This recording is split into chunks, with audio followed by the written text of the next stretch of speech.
Welcome everyone to Chicago Football Connection Podcast. I'm your host, Steve Letizia. You can follow me on Twitter at CFC Bears. Again, it's been a while since I've done one of these. Sorry, life is moving really fast. I'm just very busy all the time, so I haven't had a chance to really sit down and do one of these. But obviously, big news last week was the 53-man roster. The 7 guys that the Bears claimed off waivers from other teams. So I wanted to do a podcast kind of breaking down those 7 guys. Just quickly on each guy, spend a little bit more time on the big names. But claiming 7 guys like that is unprecedented. You know, it's not something that you see very often.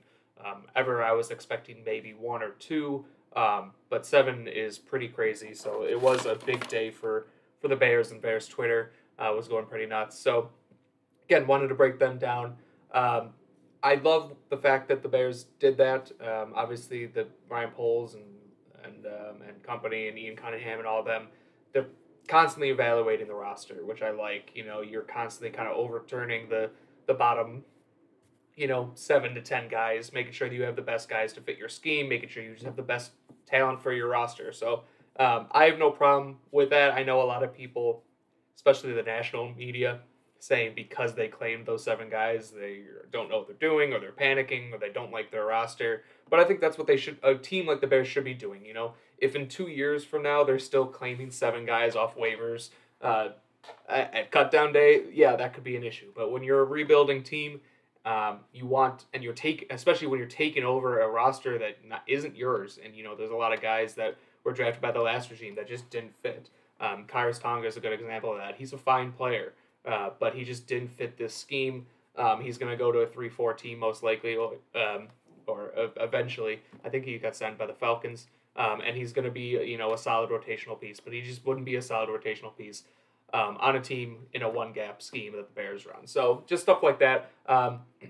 Again, I was a big fan. So I think I'm just going to kind of go down the list. What I tweeted out this week or last week, the guys I was most excited to see.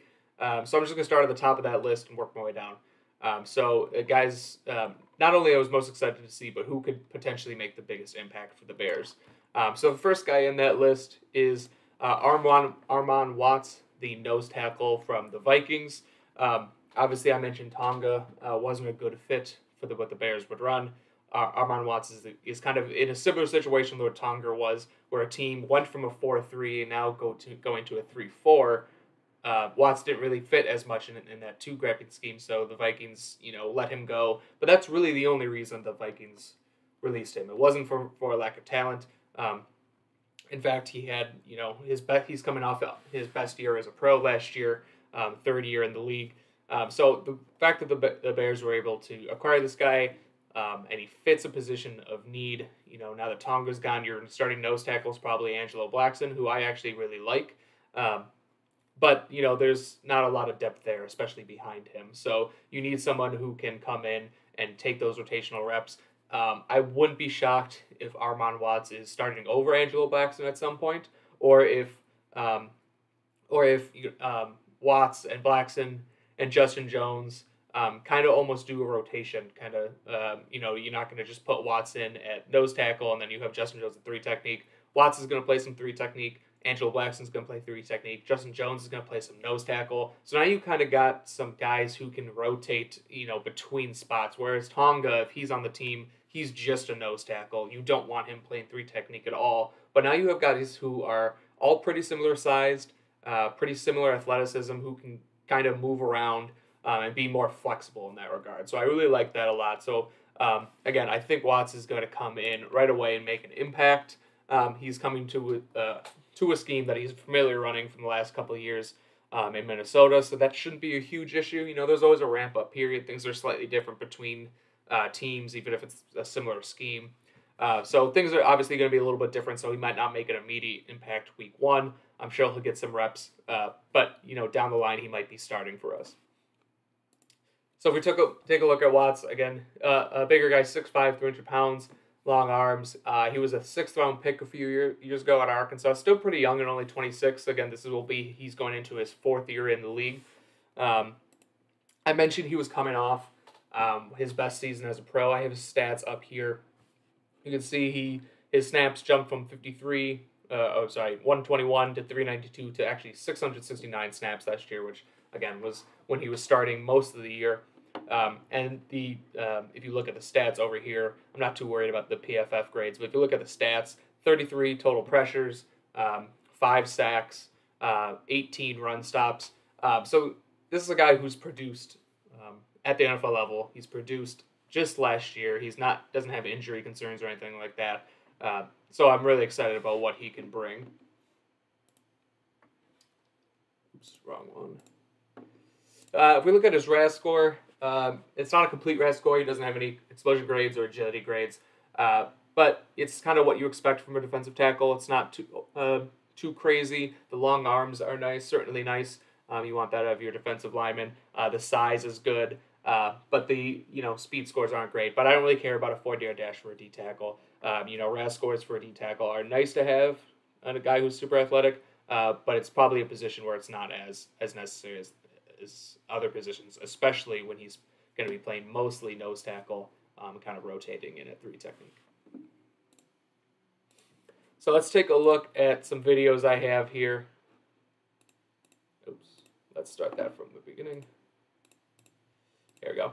So here he's lined up as a nose tackle. And this is a lot of these are showing off his pass rush ability. I think he is a better pass rusher than run stopper.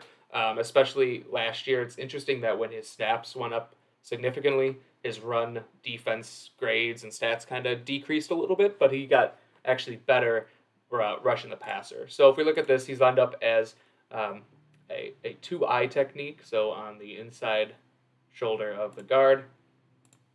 And he uses those long arms. I mentioned that a couple times, almost 34-inch arms, and he's going to get onto that guard immediately, and he's going to just do a little swim move.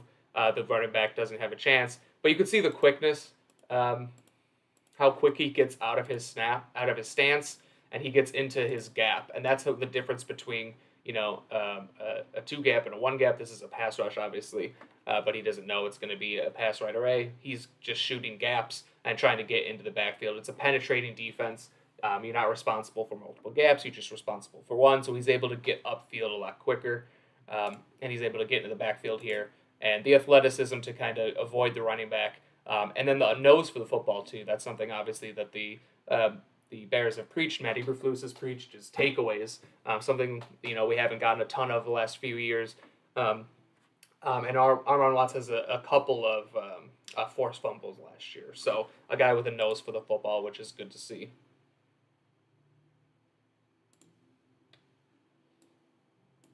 All right, so another snap here. This is against the Ravens, obviously. He's lined up almost as like a 2 technique.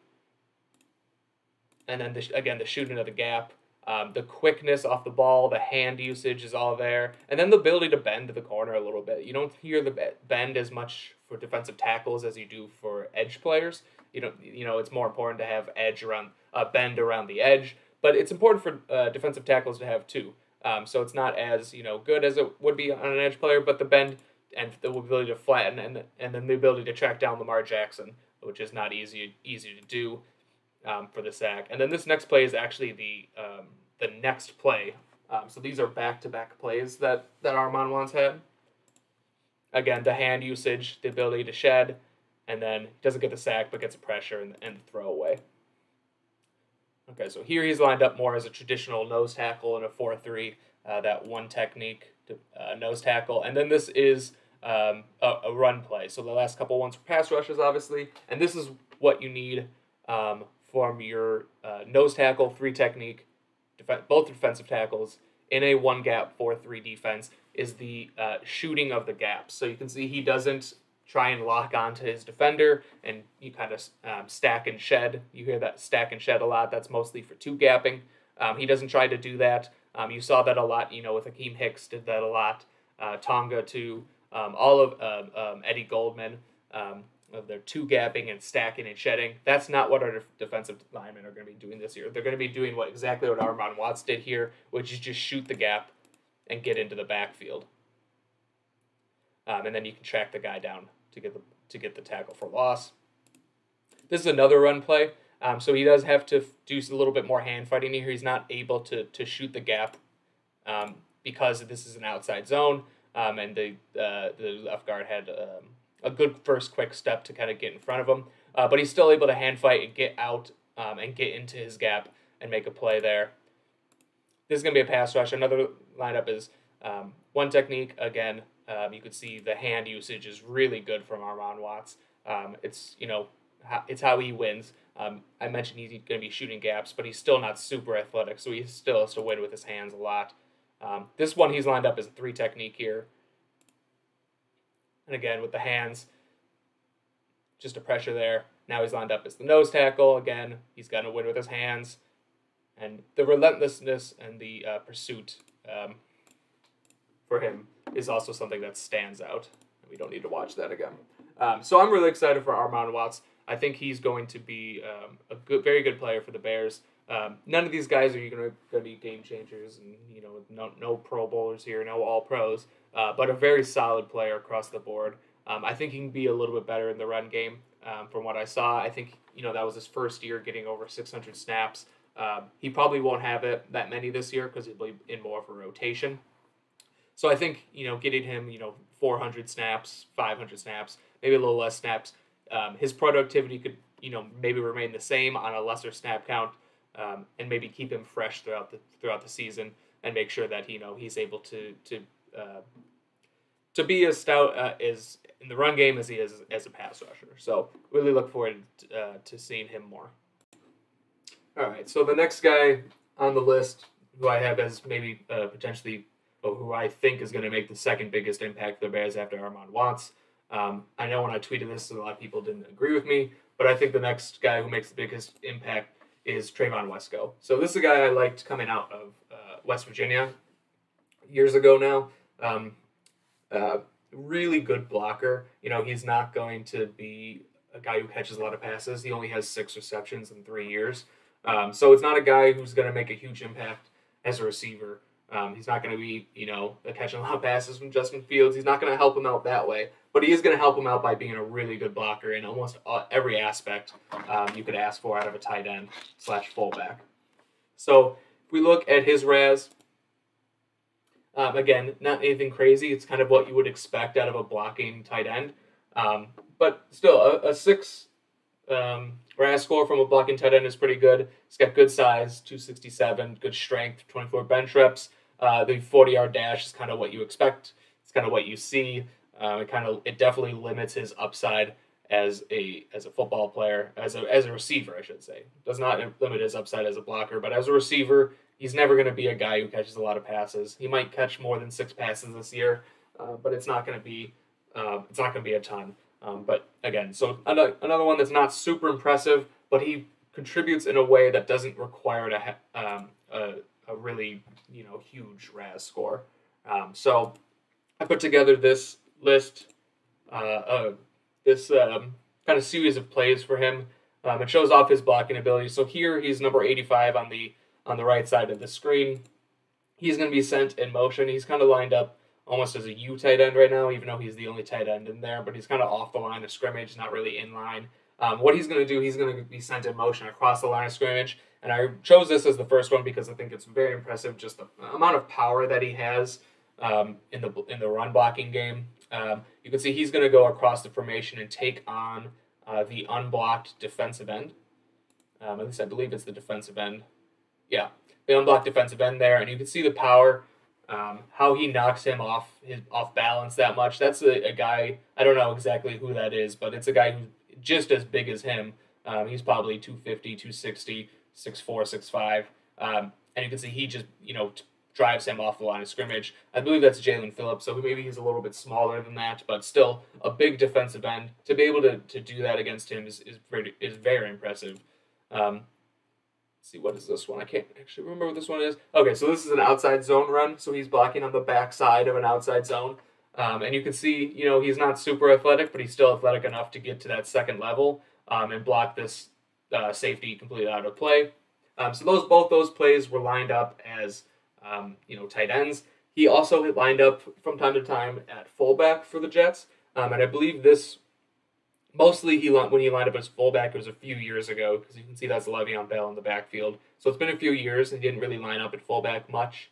last year, but it's something I expect him to do with the Bears. We know the Bears are going to utilize a fullback, and we also know the Bears are going to utilize multiple tight ends very often. So he's going to be able to get a lot of playing time. So he's lined up as a fullback here. Again, finally got a block, showing off the power. This one is another outside zone. So now he's lined up more in line as that Y tight end. You know, we've seen him lined up as more off line scrimmage as a U tight end. We've seen him lined up as a fullback. Now we see him lined up in line as that Y tight end. And this is an outside zone. We also know the Bears are going to running a lot of outside zone. So it was nice to see him kind of be good there. So he's going to block the chip on the defensive end. And before kind of getting to the second level, but it's also the power there to get that defensive end to the ground. This is another one where he's lined up kind of off line scrimmage and can be set in motion, but it shows the power. A lot of pancake blocks from him. But where I think he's going to make the biggest impact is actually as a pass blocker. I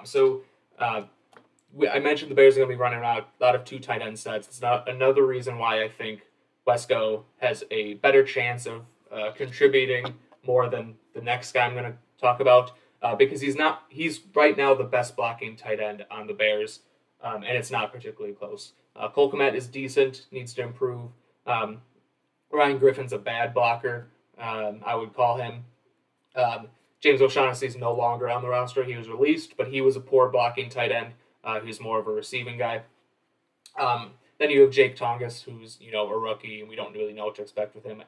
He's a little bit undersized. He's about 240 pounds. He's going to be lined up probably more as a fullback, so guessing he's not going to be a great blocker. So Wesco's immediately the best blocking tight end on this team.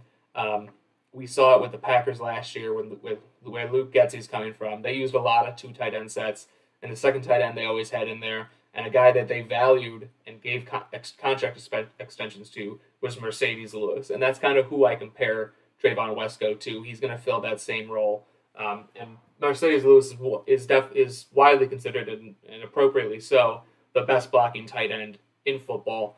So it was important for the Bears to kind of get their Mercedes Lewis, and that's what Trayvon Wesco is going to do. But you can see here, pass blocking here. Mercedes Lewis was pass blocking a lot. He didn't run a ton of routes, but he was still in the game a lot. And it wasn't just passing down. So this is him blocking a D end. I believe that's Tyus Bowser. So it's a full-time pass rushing defensive end.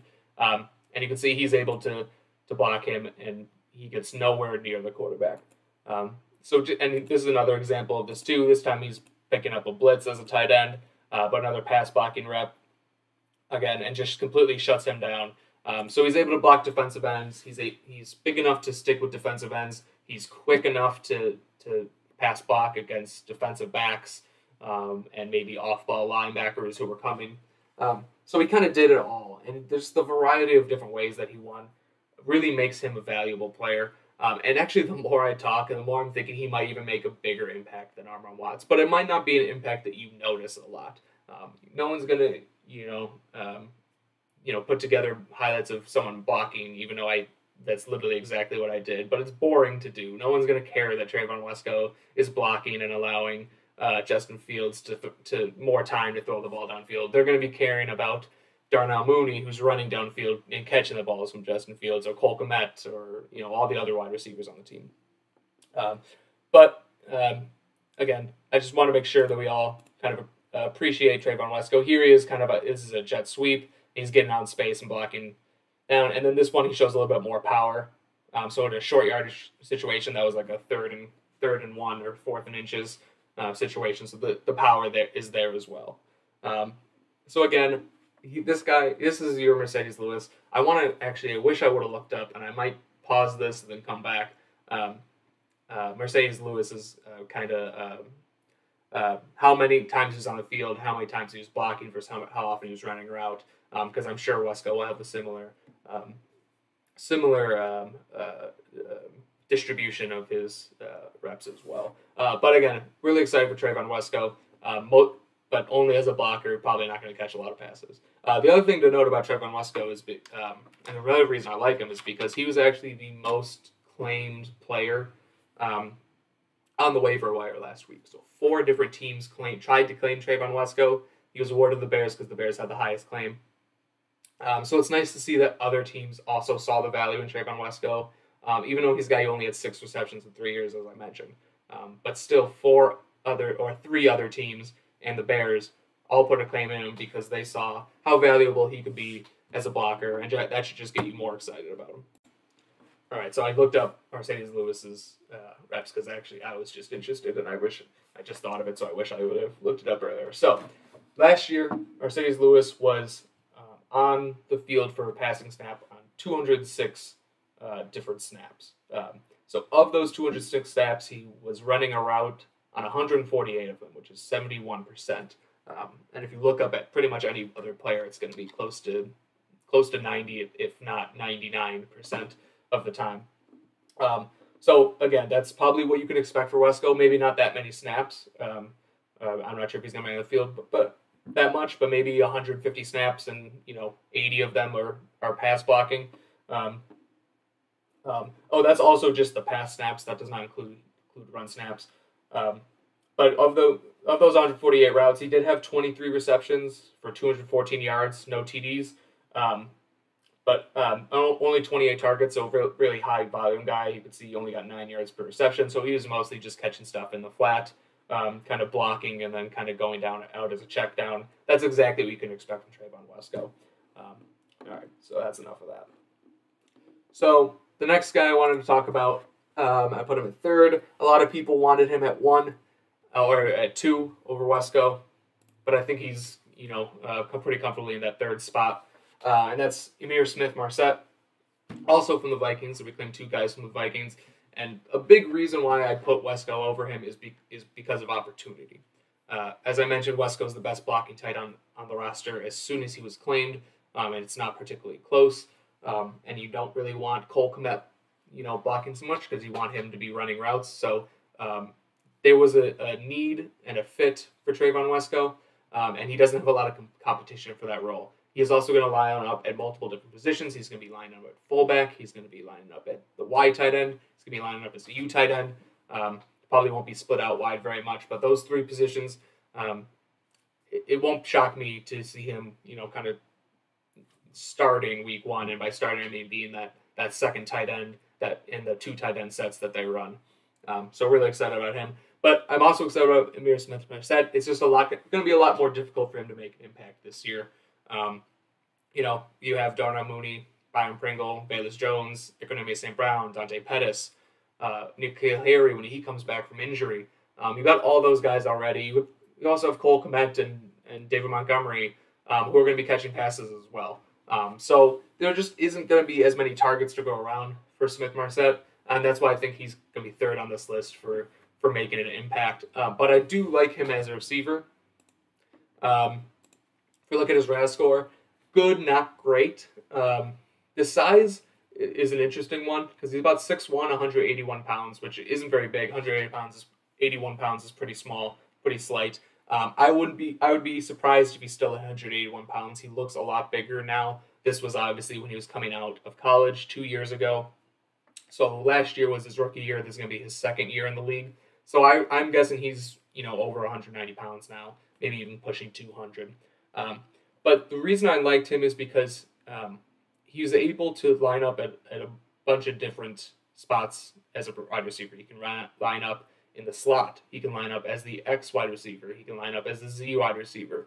And he's a perfect example to me of why you don't need to be 6'3", 230 pounds. You don't need to be a DK Metcalf to be an X wide receiver in the NFL. You just need, and I've mentioned this on this podcast, it feels like 50 times now, but I just feel like it's really a point that needs to be hammer-honed because people still keep falling into that trap of you need to have a guy who's 6'3" to be an X wide receiver. But what Emir Smith-Marset can do, and in limited small sample sizes here, and he's not going to be great at it, but he can beat press and he can stretch the field vertically, and that's really all I want out of my X wide receiver. The 40-yard dash here, he's listed as 4.5, which isn't slow. It's not super fast, though. There were reports out of his pro day that he ran a 4.43, which is obviously much faster. But either way, he's not really a burner, but he's still able to stretch the field vertically because he's able to create late separation in his route, and also because if you look at that 10-yard split, which is very impressive, that 1.55 second 10-yard split, you can see it's in that elite category. He's a guy who gets up to top speed very quickly, and he gets off the line very quickly, which helps him beat press as well as his physicality. But that's why he's able to win, and it's something that really jumps out when you watch him play. The vertical as well, that helps you kind of win jump balls. He's not a guy who creates a ton of separation, but he creates just enough, and then you have that explosion ability, the vertical, the broad jump to kind of go up and get the ball as well. All right, so I have a video of him here. Unfortunately, last year was his only year, and he did most of, if not all of his damage against the Chicago Bears. But, it is what it is. It's a completely different team now, different secondary. You don't have to worry about it. But here he is. He's in the slot on the bottom of the screen. And one thing I mentioned that stood out was his physicality. And I want to start this over. I don't know why. I got to get a new video player because... Okay. No, he's actually not lined up in the slot. He's actually lined up as on the line of scrimmage as the X wide receiver here, as I was mentioning. So he's getting pressed by Kindle Vildor. You can see the physicality there. Two things there. The quickness. Vildor wasn't able to get in good position to press him. And then the physicality to kind of use his outside arm to knock him off balance. And then right there, he's won the route. I'm sure Kirk Cousins saw that happen right there and knew exactly where he was going. He's won this route already. All he has to do is just get to the outside, and the ball. You can see the ball is there for an easy game. So I want to watch that one again because I just really love this one. Again, the quickness. Vildor is not able to get kind of in a good position to square him up. He's coming at him from the side, and that's how Amir Smith-Marset wins. And then a pretty good a route there to the corner. It wasn't rounded, very sharp. That's what you like to see. All right, so the next one here, he's lined up in the slot. He's lined up in the slot, but he's on the line of scrimmage. So that's interesting to see. But here he's going to win again with the quickness. The slot corner is not able to get a hand on him at all. And then you can see once he he starts getting vertical and starts pushing vertical. And you can see he gets because he's pushing that stem, the cornerback gets a little bit off balance, and when he does make his cut, he kind of just loses him in the dust. Because he didn't just run vertically, he wasn't running a rounded route. He wasn't running, perpendicular or horizontal, whatever you want to call it, to the outside. He got inside and then immediately got vertical before breaking to the outside on that post route. Okay, so here, again, lined up as an X wide receiver on the outside. This is against Jalen Johnson, who I'm a big fan of. I think he's one of the better young corners in football. And again, it's going to show off his initial burst and his physicality. So you can see the burst, the physicality there to beat the press. And then he actually has him beat there. There's some pressure on Kirk Cousins, so the ball's not thrown right away. But if Cousins, has some time to throw, this is a touchdown to Smith-Marset.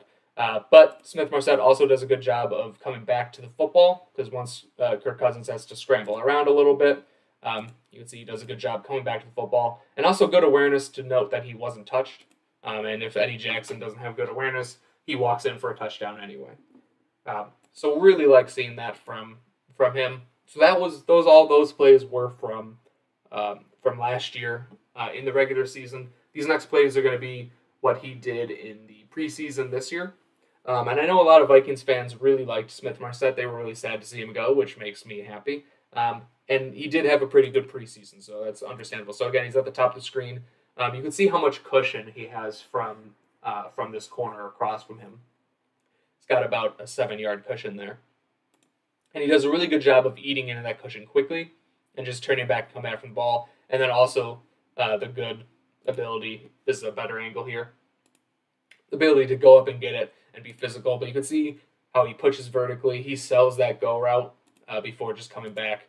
And doesn't create a ton of separation, but just creates just enough. And then the jumping ability and the ability to high point that ball and bring it down, the physicality to kind of bring that down in traffic there. All right, so this isn't even a route. I'm just going to show this once. This is just a play that I noticed. It was an interception that Kirk Cousins threw, a very terrible interception, but you could see this is something that Matt Eberflus is going to love, the hits principle, the hustle to track down that ball carrier. Love seeing that.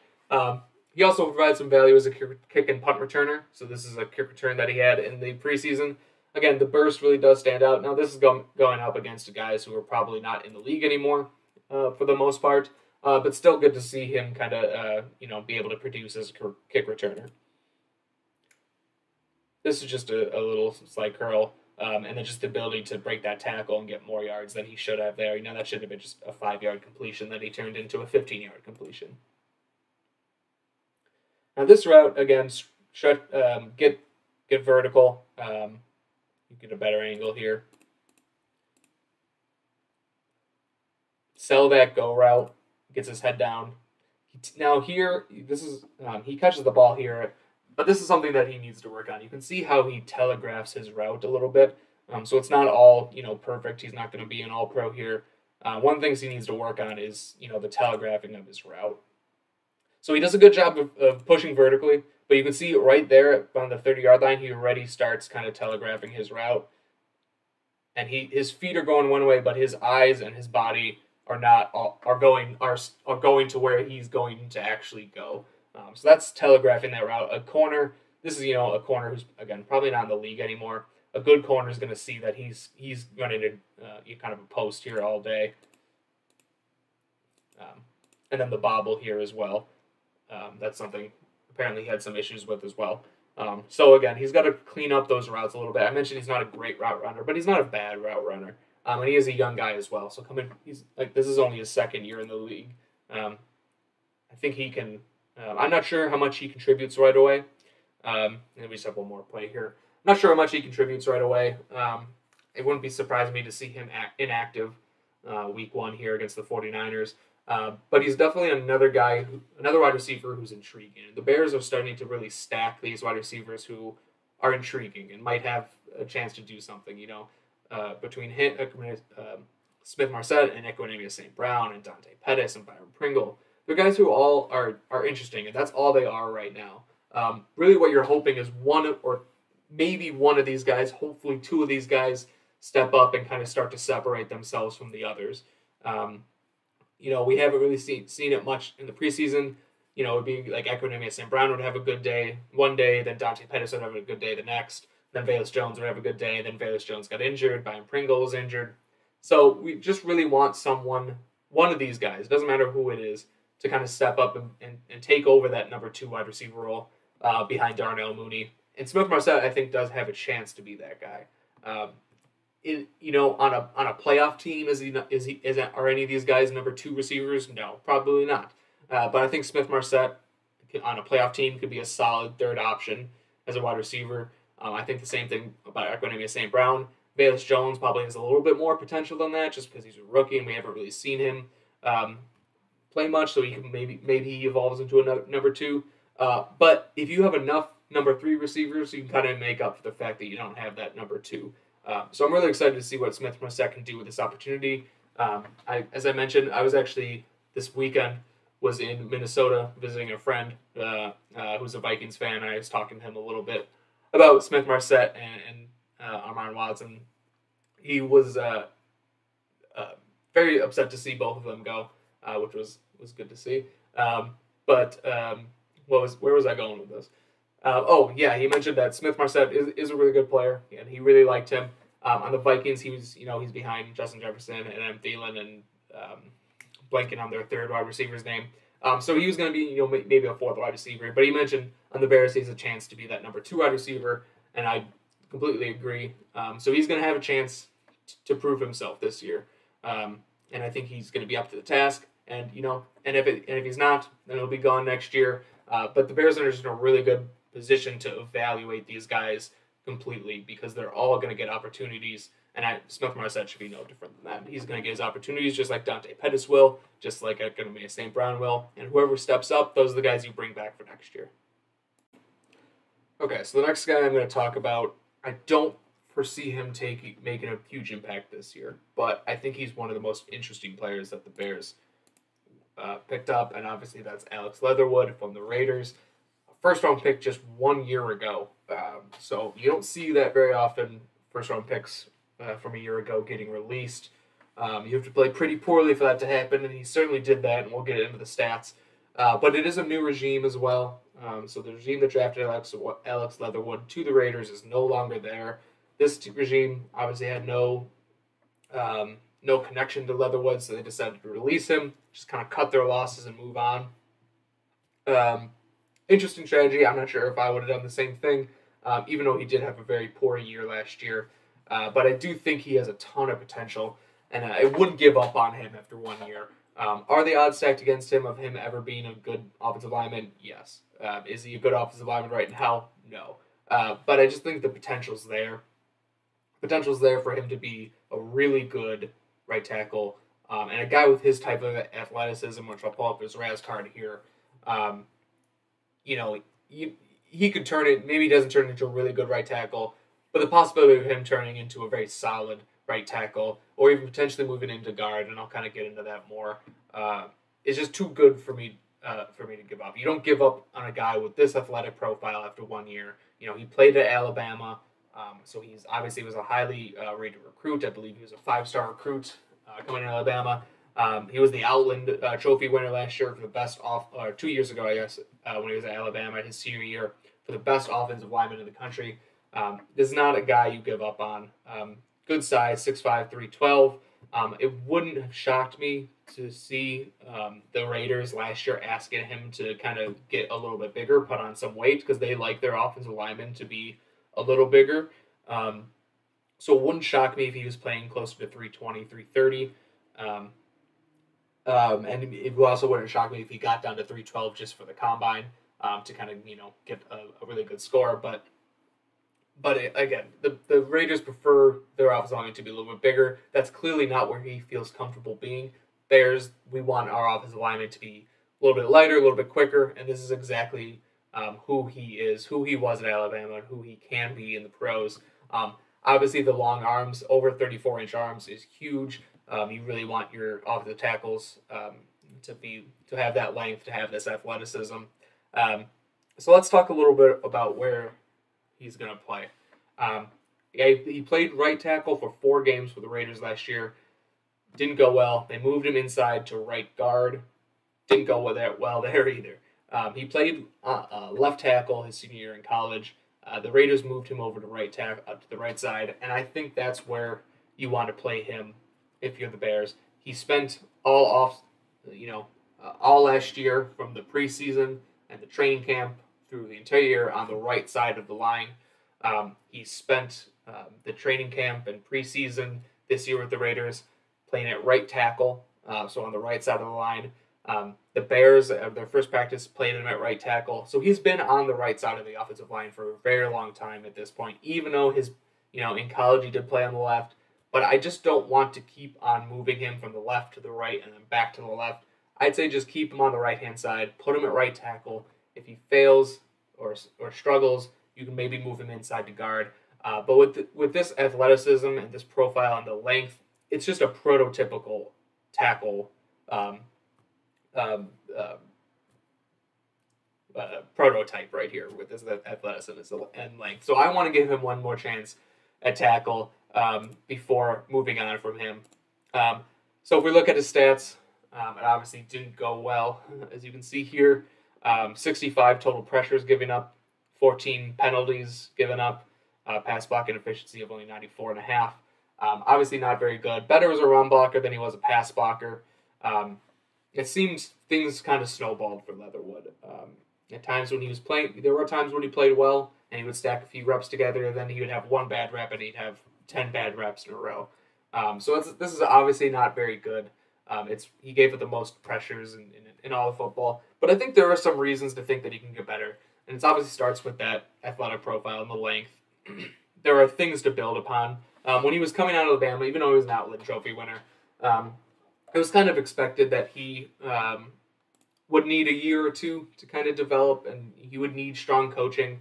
I'm not sure he got that in Oakland. So if I'm the Bears, I'm treating him like a rookie. I'm treating him like a rookie 7th-round pick who's coming in. Put him at right tackle, but let him kind of develop coach him up a little bit before getting him into that starting lineup. But again, there are some reasons to believe that, the Raiders didn't put him in a position to succeed. Oops, that's the wrong one. So these are some tweets I had. I did some research.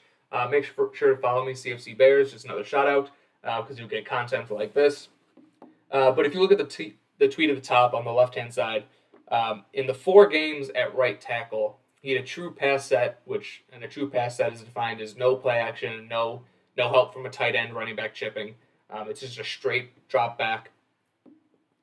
He was in a true pass set on 71.8% of his reps, which is crazy. For comparison, I chose Jason Peters and Larry Borum because I wanted to show where the Bears were at last year. Because, one of the big criticisms of Nagy was he didn't help his tackles with, tight ends or running back, didn't help Justin Fields stay upright with a poor offensive line. But you can see even Matt Nagy was much better than what the Raiders had. Jason Peters is at 42.6%, Larry Borum at 46.8%. So as you can see, that number is even high, was 30%, almost 30% higher than where Matt Nagy was. And we were complaining about that against Matt Nagy last year. I looked at the 2 tackles for the Packers last year. Obviously, Luke Getsy coming from the Packers. I wanted to see where they were at. Billy Turner, 40%. Elgton Jenkins at left tackle, only 32% of the time was in a true pass set, as opposed to 72% of the time. That's 40% difference there. Like, that's unthinkable to have the Raiders, who have a young offensive tackle who's struggling, a first-round pick, and you just put him on an island and let him go. And his first couple games, I think he went up against T.J. Watt. I can't remember who it was, but it was T.J. Watt was one of them. Joey Bosa was another, and I can't remember who the third one. But he was going up against some really good pass rushers there. I had some Raiders fans in my mentions after this first tweet saying, he was a first-round pick. He should be able to hold his own. So I went back and looked at other first-round picks and where they were at in the rookie year.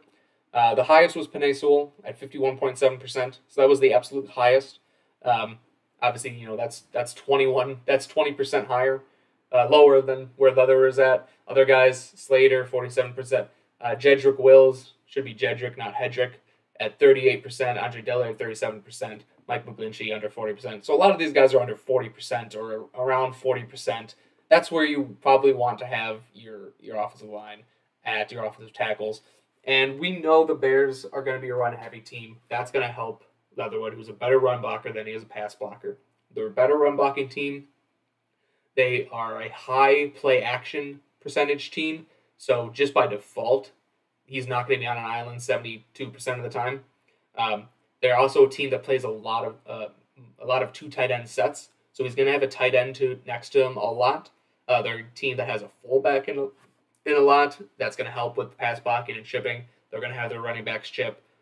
So I think if you just get this number down to around 40%, that's going to make his stats look a lot better, because he's not just going to be on an island all the time. He knows he's going to have help. That's going to help him tremendously. Again, he wasn't good last year by any sense of the imagination. So this alone might be an incredible stat, but it's not the only reason he struggled. He played poorly last year, but this is a big reason why. And it's a reason why the Bears, and we know the Bears' offense is going to be different. All right. So let's look at some. This was actually, these videos here were from last year's preseason. So his rookie year's preseason. So I have some videos here. See, just a good pass rush set there. He's got a good kick slide. He's in a good position. That's another reason why I don't support moving him inside the guard. He's not getting beat too often with speed. He's getting beat because he's not getting beat because he's not getting to his spots. You can see how he's squared up on this defensive end and is able to. He gets bull rushed a little bit there, but then anchors. But he's able to get to a spot where he really struggles with his hands, and we'll get into that a little bit more. Then we have some run blocking snaps. You can see how low he fires out of his stance, and the leg drive. The leg drive there to get the guys out of play. This second play is the same thing, or a similar thing. The leg drive, low out of his stance. You can see how he just completely moves those guys out of the way. So you can see how it was clear that he's a better run blocker and pass blocker at this point. But he does have some good reps too. Another good rep there. Again, getting to his spot, it's not because of a lack of athleticism. And usually when you move a guy from outside and inside, it's because he's not athletic enough to handle it, or he's not long enough to handle it. But that is not the case with Leatherwood. Here's another run snap. This is an inside zone play. So you can see the rotational strength to get the guy out of the hole. And then this is another run play as well, to block that guy and get him out of the way. So you can see kind of how he, where he excels is definitely in the run game. But he had some good pass rush reps, or pass blocking reps. So that's good. Now let's go with the bad. So I mentioned he doesn't struggle with his feet too much. His feet are usually in the right place. He gets to his spot. The kick slide, he's got a good 45-degree kick slide. Sometimes he can get a little vertical, but that's okay. It's not too worrisome, something that can't be coached out of him. Where he really struggles is with his handwork and with his waist bending. So it all stems from his upper body. You hear it a lot when you read like scouting reports, especially from like the better guys, about how an offensive lineman's hands and feet are not in sync. That was a very common theme with Leatherwood. So we looked at some of the good stuff. Let's look at some of the bad. So this is another one that I put together. I tweeted this out. So this is obviously a bad thing, but I think it's also a reason to think that he can stay at tackle. So here we have a bad rep. You can see, and waist bending was a big thing for him. So I have a kind of the diagram here. I have it highlighted. You can see the blue bars in there, how much he's bending at the waist, getting out over his toes. And once you do that against NFL offensive linemen or defensive linemen, they're just going to be able to swat your hands away and get to the quarterback. So you can see that happens there. We get a couple bad reps here in a row. Same thing with this one. This is against Joey Bosa. Really good pass rusher, obviously. You can see, again, he's getting out over his toes. He's reaching to get his guys instead of letting the guys come to him. You got to be a little bit more patient with your punch when you're on offensive tackle. If you punch too early, you're going to get off balance, and this is exactly what's going to happen. You're just going to get swatted away, and you're going to get beat. But you can see he's not getting beat with speed. He's getting to where he needs to be. They're able to get around him because his hands are not in sync with his feet. So we watch one more bad one. Again, you can see how horizontal he gets to the ground. Not a good. He's way out over his toes. And Bosa's he actually kind of wins that rep. I don't want to say wins, but he didn't give up a pressure there. But it still wasn't a good rep. And that's something also to note. Just because you win a rep doesn't mean it was a good technique, and just because you lose a rep doesn't mean it was bad technique. Anyway, that's a different conversation. All right, so a reason why I think he can fix this is because he did do it at times last year as an offensive tackle in his first 4 games. This is a rep against Joey Bosa, one of the best pass rushers in football. Obviously, we saw 2 against him where he played poorly. This one, you can see, much better there, much more upright. He didn't punch too early. He's got good balance. He's not way out over his toes, and he wins this rep. And if I had one small critique, he's not exactly square with Bosa here. You can see his feet are very perpendicular with the quarterbacks, but that's okay. It's not the end of the world, and he wins this rep. He's able to win this rep by pushing him around the edge because he had a good setup. His hands and his feet were in sync, and he was able to win that rep. Same thing here. This is against the Dolphins. Again, much more vertical. He's not over his toes. And because of that, he's able to win this rep as well. He gets bull rush a little bit, but then anchors. And then this one is kind of a jump set, which I've talked about. But he did this a couple times, and he seemed very comfortable doing it. So I want to see him maybe do it more. But it's basically getting to the defensive lineman on your second step rather than your third step. So it's an example of, the old adage that pass blocking isn't always passive. You do need to be patient, but if you do want to get out and get onto your guy, use the jump set with your footwork and get to him early, rather than doing your kick slide and overextending and trying to use your arms and your length to get in on him. You get up to him with your feet and then use your arms and feet kind of in tandem. So those are, again, just 3 reps where that he won. There are obviously more examples of him winning, more examples of him losing, but I just wanted a kind of a smattering there. So, again, I do think he can still stay at tackle, and those are the reasons why he's not getting beat with around the corner because of speed very often. You know, it happens from time to time. It's mostly it's things that can be coached out, and that waist bending is a big one. It's something that he did at college, in college, and he was able to get away with it because he was just so much more athletic, so much bigger than the guys he was going up against. But obviously, he wasn't able to do it in the pros. And I do think that's one of the reasons why he struggled, is because he's been a 5-star recruit. He's always been a guy who's been able to win just because he's more athletic than everyone around him. But you get to the NFL and everyone's athletic. So, again, I just think he's really just a ball of clay right now. I don't want to give up on him. Keep him at right tackle and see what you got. So one last thing I want to look at with Leatherwood, I put together some clips of him blocking in an outside zone runs. The Raiders did run outside zone from time to time, not a whole lot, but they did. So I put together just kind of some clips of him blocking in outside zone. Again, I need a new player because that's really annoying. All right, so here, the first couple are him at right tackle. So again, these are all outside zone plays. So you can see him at right tackle here. He's going to chip on the defensive end before moving on to the second level and getting to that linebacker who's coming up from over the top. Again, we'd watch that.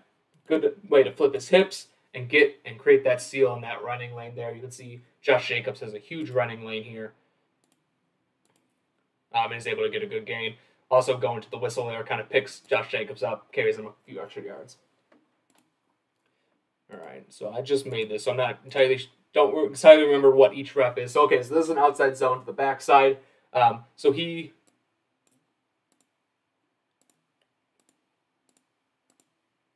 Sorry. Just waiting for this to run. So he's going to be doing an outside zone run block on the outside play side. He's blocking on the backside. I'm sorry. So he needs to get to the inside shoulder of this. Looks like he's a 3 technique, which is not easy to do. So the Dolphins are actually lined up in what's called a bear front, I believe.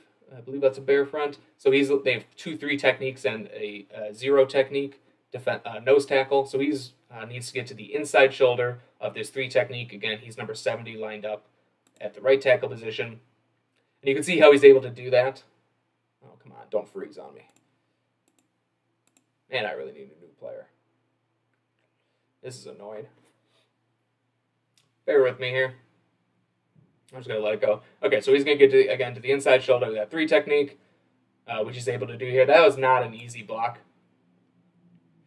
Okay, so again, he's lined up as the right tackle here. So he's going to block that defensive end, create that seal. He's blocking on the backside, and then he's going to get to the second level. And with this rep, the one complaint I have here, he does a good job of getting to the second level, getting to...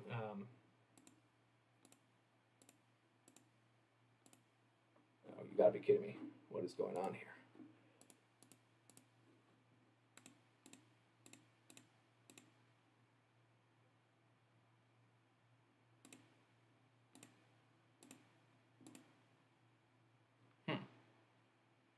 All right, well, we'll just have to keep watching. All right, anyway, so on this play that we're going to eventually get to, he does a good job of creating the seal. He does a good job of getting to the second level. But if you get a free shot on a safety like this, you have to get him into the ground. You can't just kind of get there and block him like that. You got to get him into the ground and make him pay. Because he had a clean shot there. Really good job getting to the second level. Just didn't finish like you want him to. All right, I don't know what was going on with my player, so I just got the plays individually. So outside zone, some bad reps here. These are all at guard. So, again, I think he was a better blocking outside zone than he was at guard. So this is a play where he's blocking on the backside. So, again, he's at the right guard, number 70 here. So he has no one lined up over him. He's just going straight to the second level. And you'll see that the linebacker, I believe it's number 45 there, right across from him, is going to blitz a gap.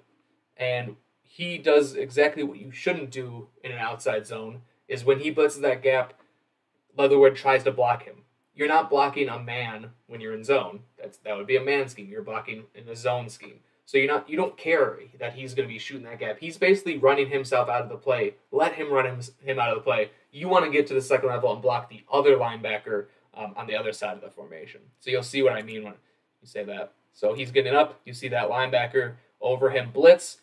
But he's blitzing on the backside. He's never going to make this play.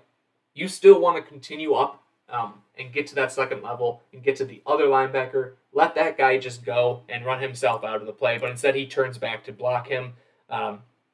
If he would have gotten to that second level and gotten to that linebacker, which based on his late reaction, the linebacker's late reaction, I feel like he would have been able to get there in time, but instead isn't able to get there and doesn't do his job. So this is all coaching right here. That's not a lack of skill. That's not he's not getting beat. He just doesn't know how to block in an outside zone, and maybe he does. Maybe he did it a lot in college. I don't have a lot of his tape from college, but maybe he just doesn't know how to do it from the right guard spot. Maybe he's more comfortable blocking from the tackle spot because he's familiar with the angles and who he needs to block on any given play. So he just got a little confused here. Just continue on to the second level. Let that guy run himself out of the play. He wasn't going to make that play. So that was an example of a bad one. I have an example of a good one here, though, I want to show. So this is actually an RPO. So it's an outside zone with a RPO built into it. So obviously he doesn't know it's an RPO. So he's blocking like it's a run play. But he is number 70 here at the right guard position. He needs to get to the outside shoulder, or I guess who knows if it's outside shoulder because the guy's lined up as a zero technique. He needs to get to the opposite shoulder of the zero technique nose tackle here, which is not easy to do. Now he gets a little help from the center, which the center is supposed to do, but you can see the quickness and the ability to get out and block that guy. And they actually create a pretty big hole here. If Derek Carr gives this ball up on the RPO instead of throwing it, if it's the run option instead of the pass option, that's a touchdown there for Josh Jacobs, and that's mostly because of Alex Leatherwood with a really nice block. So we'll see that again. The ability, the athleticism to get out of his stance, that was a really nice block, even though it wasn't a run play, but he was blocking like it was a run play, so it still counts. All right, one more bad one. So with his outside zone blocking from the guard position, really where he fell flat was when he gets to the second level. This is another reason why I believe it was just mostly coaching was his problem. So here, no one out in front of him. Again, he's trying to block a man when he should be blocking zone.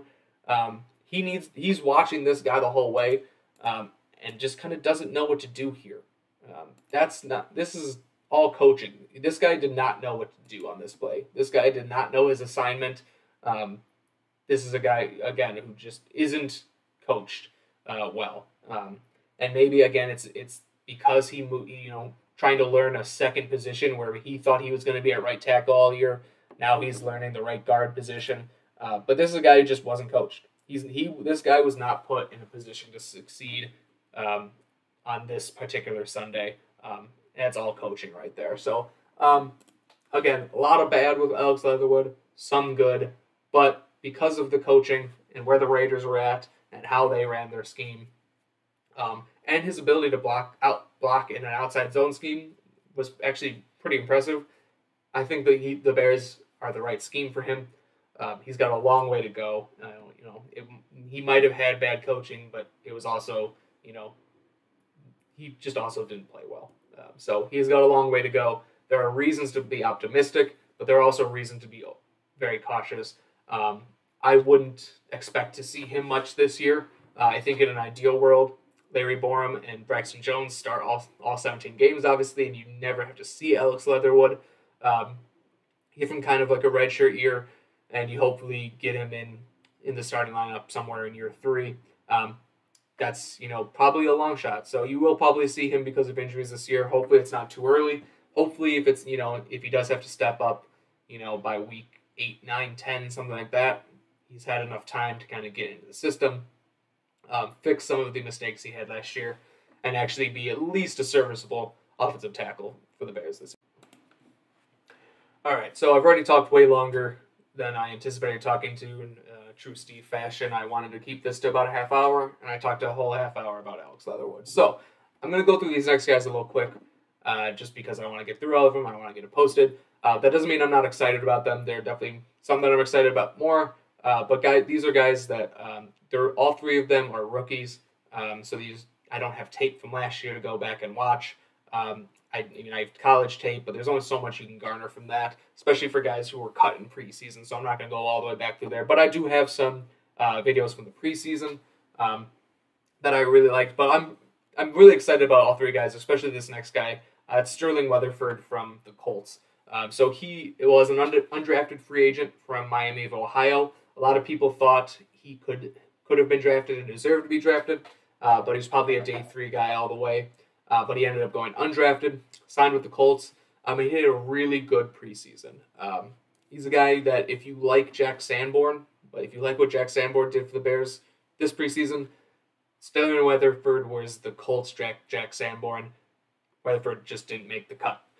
So the Bears were lucky enough to get him as well. So now they have two really good, really intriguing young linebackers in Weatherford and Sanborn. Obviously they have their starters, but those two guys, both very intriguing, both bring a lot to the skill set to the NFL. Really excited about watching them both. So if we look at Weatherford, for example, here we have his RAS score. So interestingly, at Miami, Ohio, he played strong safety. I actually have his RAS score here as a safety, not a linebacker. But it's actually only going to be better as a linebacker because that 40-yard dash time, those shuttle drills, those 3-cone drills are going to be even better as a linebacker. But he moved to linebacker for the Colts. He's going to play linebacker for the Bears. But you can see he has really good size, 6'4", 224 pounds. Could be, probably needs to put on some weight. When you watch him, he is very thin, even still.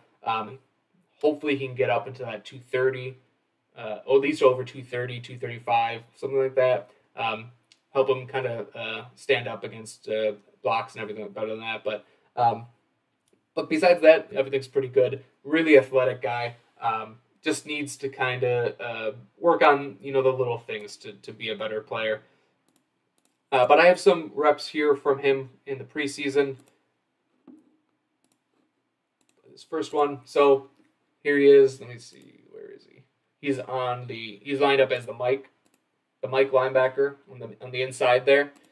So you can see how he kind of reads his keys. He doesn't over pursue. Gets into the run lane and gets a nice tackle for loss. He's a guy when he hits you, you notice it, which is weird because he's a little bit undersized. Another example here, again, I believe he's lined up on the inside here. Yep. Oh, I'm sorry. Nope, he's actually lined up on the outside. It'd be nice if I rewatched these before I played him. But he's lined up on the outside there, kind of as the strong-sided linebacker.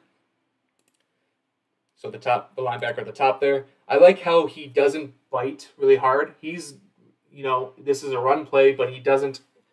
He waits to confirm it's a run play before shooting up and making a tackle. That's something that I've seen floating around Twitter. Some stats, some advanced metrics on linebacker bite rate. So how far up they move on play actions. Now this isn't a play action, but you can see how disciplined he is to stay back until he knows it's a run play. So you can see the other two linebackers are 2.5 yards ahead of him.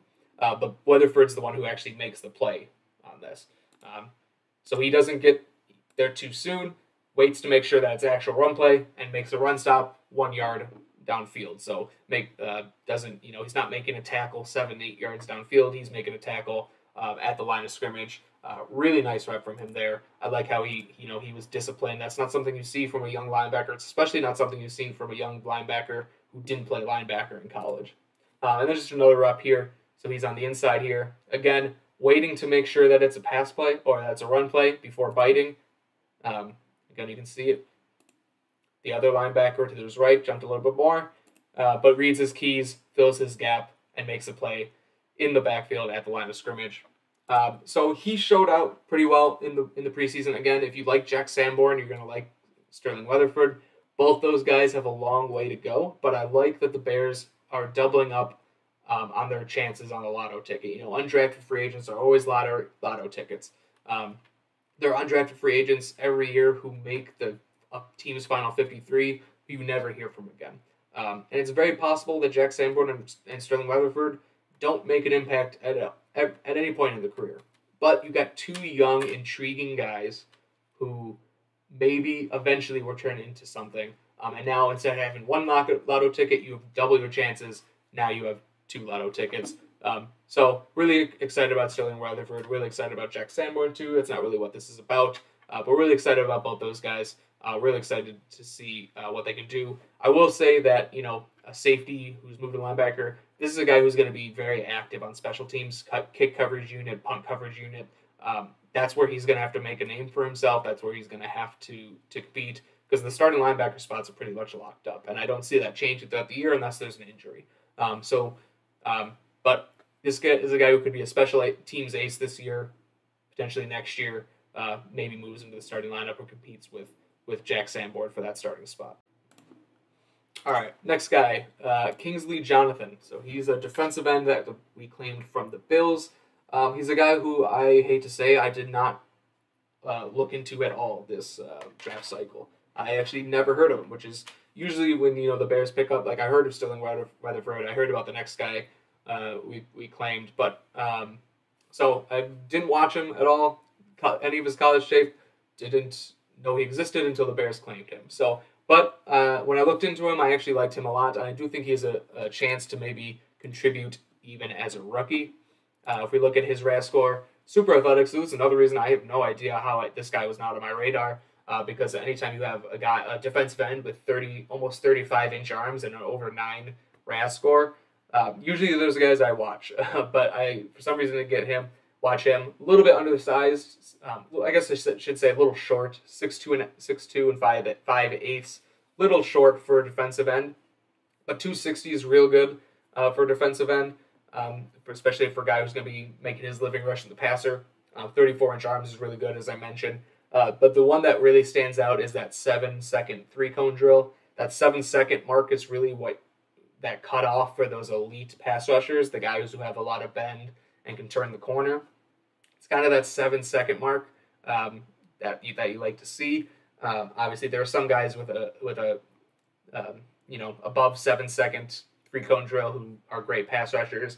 But still, if you have a guy who's a little bit undersized with long arms, that 7-second 3-cone drill is really good to see. Obviously, you see the explosion, the vertical and broad jump. You notice that when you watch his get off on the line of scrimmage. He's very quick to get into the backfield. And I have some plays here that show that. So this is all from the preseason, no college tape here. But here you have him lined up on the left-hand side. He's going up against this the right tackle here. And what I liked about him from watching him in the preseason is he was able to win in a variety of different ways. So this is just a really good rep here where he does a little bit of like a Euro step. It fake to the inside, get to the outside, use his arms to kind of shed that guy, and then the way he flattens too. It's hard to tell from this angle, but the way he's able to, once he gets around his guy, to flatten, and he's not running around the quarterback, he's flattening and going right for the quarterback. Now he doesn't get there because the ball gets out, but would have had a QB hit had the ball not come out earlier. This next one was probably his best rep. Really like this. This is a move you see from Robert Quinn a lot, so I'm hoping Robert Quinn can kind of take Jonathan underneath his wing and kind of coach him up a little bit because this is right out of the Robert Quinn playbook. The jump and the swipe, and he gets to the quarterback this time, isn't able to bring him down, but the Bills do get a sack. This is the same play, just from a different angle. So again, the jump and cross chop move, and then the ability to flatten again. So he's getting around that guy, but he's not doing it and running around the arc. He's flattening and taking a direct path to the quarterback. The quarterback steps up a little bit. Love to see him finish there, but he doesn't get the sack on this play. That play was all him. And then he also showed some power too. So he's got again the get off here. He plays with good leverage, and then he's able to bull rush this left tackle back into the quarterback, break up the play, break up the pass. So I'm actually really excited for Kingsley Jonathan. I don't know how much of an impact he's going to make this year, seeing how he has Robert Quinn, Travis Gibson, Al-Qadim Muhammad, and also Dominic Robinson, who's another very similar player, I'd say. Really athletic freak. But Jonathan might actually have more pass rush moves in his arsenal than than Robinson. Now Robinson's even more of a freak athlete than Jonathan is, and he is the Bears draft pick, so he's going to get the first shot. But he's also been injured a little bit, so it wouldn't surprise me if Robinson. I don't think he's practiced this week. If he's not suiting up, it's possible Jonathan can kind of work his way into that rotation. And if he shows what he showed in the preseason, maybe he never gives up that spot. And Robinson maybe, takes basically a redshirt year, which I think he needs anyway because he's super raw.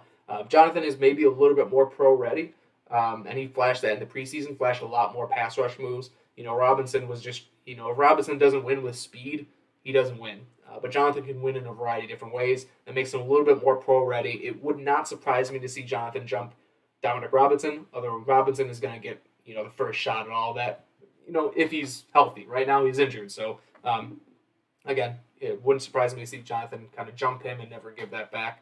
But both guys are going to get play, and both guys should be participating on special teams as well. All right, last guy. Go quickly through this. Josh Blackwell, the cornerback from the Eagles. Again, this guy who I watched, in the pre-draft process. Didn't really think much of him. He's coming from Duke, but he is pretty athletic if you look at his RAS profile. 4.34 speed is always nice to have from a cornerback. Undersized as well, though, under 5'11", only 183 pounds. But you see the 3-cone drill, the broad jump, the vertical. The shuttle could be a little bit better, but that movement skills are really good, and that showed up in the preseason. He did play better in the preseason than I probably would have expected him to when I was watching him in the pre-draft process. But really what you're banking on with Blackwell is just the 4.3 speed. You're banking on the athleticism.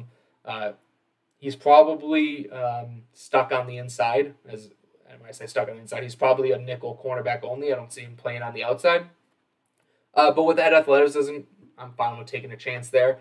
I don't have any videos of Blackwell, unfortunately, because I'm lazy.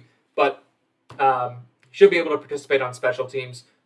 He should be able, if he gets into the game, hopefully he doesn't kill you. But again, he's going to be a nickel-only special teams guy, and you're just banking on that 4.3 speed to kind of take over. Again, he's an undrafted free agent, another guy who's an undrafted free agent. We've heard Ryan Poles mention he likes to, get undrafted free agents because they have that little chip on their shoulder. Hopefully Blackwell is that guy. Hopefully he watches this video and gets a chip on his shoulder because he's the only guy I didn't have a video for. So Josh Blackwell, prove me wrong, make me look like an idiot, and turn into a really, really good nickel cornerback for the Bears, and I would eat my words 100% of the time. But I actually have nothing bad to say about you, but I was just a little lazy and didn't get a video. But another guy who you're taking a chance on. He has that one trait that everyone wants. You can't teach speed, the old adage there. So hopefully. He can contribute right away in special teams and maybe carve out a role in nickel or sub packages. All right, last thing, I have some questions from the adoring fans. So I tweeted I was doing this. I said I was going to record it yesterday. I actually didn't record it until today. But we have some questions from the fans, so I'm going to just quickly answer them. This one comes from Jake. Follow him on Twitter at JTR_1994. He's got a couple questions here. And I've kind of gone through some of these, but I'll just quickly answer them. What role does ISM Phil fit in this offense? I kind of mentioned this. I think he fills a variety of different roles because he's a guy who can play outside, inside, X receiver, Z wide receiver. I think he's going to fill kind of that, Velus Jones is injured right now. Doesn't look like he's going to play. So I think his best chance of starting right away is in that Velus Jones role, maybe in the slot as a guy who can you manufacture touches for, get him the ball in space and let his athleticism take over and get yards after the catch. So I think that's his best fit there. But ideally I see him as a guy who can move all around the offense. Do you think Armon Watts starts by week 2? Maybe. I'm not going to rule that out. I do think I would say probably not, just because Angelo Blackson's been and Justin Jones have both been in the defense all offseason and everything like that. So I would say that's probably a long shot, but I would say that even if he's not starting, he's going to be getting plenty of reps by week 2. So I wouldn't worry about that. If he's not starting, he'll basically be in a 50-50 split, I would say, with either Blackson or Jones. When does Leatherwood steal Bourne's job? I'm a guy, I'll be honest, I don't like Larry Borum that much. I mean, I'm sure he's a great guy, but as a right tackle, I don't really love him that much. But I also think Leatherwood's so still raw. As I mentioned, you got to treat him as a rookie. So I don't think Leatherwood steals Larry Borum's job this year. But I would say it would not surprise me to see Riley Reef starting at Larry Borum's job at some point this year, even without an injury. So I'll say that, but I don't see that happening this year. What is Weatherford's upside? I think it's pretty high. He's a guy who played safety in college, so not a lot of teams got to look at him at linebacker, but when he got the chance, he played really well. I would say with Weatherford and Sanborn, like I keep on mentioning them in the same kind of breath because I view them very similarly. They do both have upside, but I'm not sure if either of them are ever going to be a game-changing linebacker for the Bears. But I think both could be solid starters down the line, or even sometime this year. By the end of the year, be solid starters, guys who try really hard and they are in the right place at the right time, and so yeah, I think his upside is a starting linebacker in the NFL. How much fun were you have watching Wesco deplete MFers? A lot of fun because I love run blocking because I'm weird. So I will have a lot of fun doing that. I'm really excited to see Trayvon Wesco. All right, thanks, Jake. Okay, this next one comes from Jim Braw at Calamity Jim on Twitter. Follow him there. If Wesco's talents are stacked on the side of blocking compared to as a receiver, is having him on the field not a tell of sorts for the D every time? Will he have to be used mostly in two tight end sets as a result, or would that even make much of a difference? No, I think that's actually a great observation. That you don't want to, just bring him in when you're running the ball. That's something that Matt Nagy would do. He would bring in Jimmy Graham when he was passing. And it was just very obvious, based on his personality, you could tell what Matt Nagy is doing. So I think that's a great observation, actually. But yes, I think you do use him a lot in two tight end sets. He won't see the field in one tight end sets unless there's injuries or something. Or I would say very rarely see the field in one tight end sets. But I think what we saw with Mercedes Lewis, that he was on the field, for 200 passing snaps and ran a route on 71% of them. So he's still going to be running routes.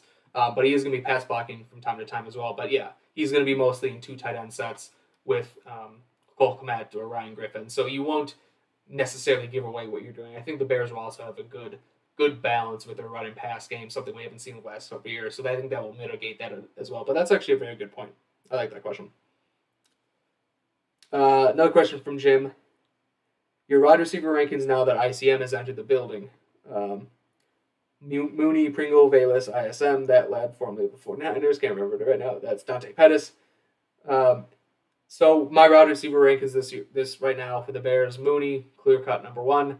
I would put Equanimeous St. Brown as 2. I liked him when the Bears signed him. I think that was a very underrated signing. He knows the offense, so I think he's really the number 2 right now. Number 3, I'll put Pringle over Jones, over Valus Jones, just because Jones has been injured. And I know Pringle's been injured too, but Pringle's a veteran. Jones is a rookie, and he's also been injured. That's really tough to do. So I put Pringle 3rd, Valus Jones at 4, and I put ISM. I put Don. Actually, you know what? I'm gonna change it up. This is a tough question. Mooney, Equanimeous St. Brown. I would put Dante Pettis over Brian Pringle, then Brian Pringle, Valus Jones, and I still have ISM at that last spot. It's tough for a guy to come into a new scheme and make an immediate impact. So right now, for sure, I put ISM in that last spot, but all of those guys are going to get playing time. All of those guys are going to run a lot of routes this year. I believe there's going to be a really big rotation. But at the same time, the Bears won't be running a lot of 5 wide receiver sets, or even 4 wide receiver sets, or even 3 wide receiver sets. They're going to run a lot of 2 tight end sets. So a lot of times there's only going to be 2 wide receivers on the field. But that's my rankings right now. Rice Dieter at Poly Cy Rice asked, do you see any of the waiver wire claims having an immediate impact on the team? I'd say Armand Watts and Trayvon Wesco are guys who are going to have immediate impacts on the team. Maybe ISM, but those 2 guys for sure is what I would say. What grades do these guys have? Oh, this is from Wolfman Jack at Jerry6098130. What grades did these guys have going into the draft? Because they got drafted. Armand Watts was a 6th round. Most of these guys, were late round guys. Watts was a 6th round pick. Wesco, I can't remember if he was drafted or not, but I know at least he was a 6th, 7th round pick undrafted. So, they both didn't have really great grades, but they're at positions that don't get normally drafted high. So I would say those guys, might have, were day 3 picks, day 3 grades when they were in there. Same thing with Marset. He was a 5th-round pick, so, day 3 grade there. Really the only guy, that's pretty much the same for all of them, except for Alex Leatherwood. He was a first-round pick. He was drafted in the first round. I'd say he was a little bit overdrafted.